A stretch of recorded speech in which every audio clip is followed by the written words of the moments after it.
দর্শক সহকর্মী শাহনুর সরকার আমাদেরকে জানাবেন আজকের আবহাওয়ার খবর। শাহনুর, আজকে সারাদিন আবহাওয়া কেমন যাবে আমাদেরকে জানান। ধন্যবাদ আফিফা আপনাকে। দর্শক, এই মুহূর্তে আজকের আবহাওয়ার সর্বশেষ খবর জানাবো আপনাদেরকে। আজ 21 জুন 2026। আগামী 24 ঘন্টায় রংপুর রাজশাহী বিভাগের কিছু কিছু জায়গায় এবং দেশের অন্যত্র বিভাগের অনেক জায়গায় অস্থায়ীভাবে দমকা হাওয়া সহ বৃষ্টি এবং বিদ্যুৎ চমকানো সহ বজ্রবৃষ্টি হতে পারে। সেই সাথে দেশের উত্তরাঞ্চল সহ সারা দেশের কোথাও কোথাও মাঝারি ধরনের ভারী থেকে অতি ভারী বর্ষণের সম্ভাবনা রয়েছে। আবহাওয়া অধিদপ্তরের তথ্য অনুযায়ী আগামী 24 ঘন্টায় সারা দেশে দিন ও রাতের তাপমাত্রা প্রায় অপরিবর্তিত থাকতে পারে।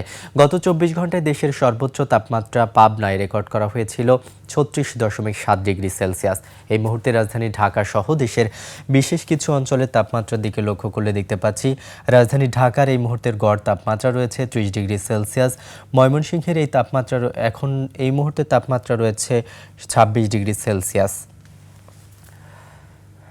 আজ সকালে ঢাকায় বাতাসের আপেক্ষিক আর্দ্রতা রেকর্ড করা হয়েছে শতকরা 91%। আজ ঢাকায় সূর্যোদয় হয়েছে 5টা 12 এবং আজ ঢাকায় সূর্যাস্ত হবে 6টা 49 দর্শক, এই ছিল আমার কাছে আজকের আবহাওয়ার সর্বশেষ তথ্য। চলে যাচ্ছি আফিফার কাছে। আফিফা।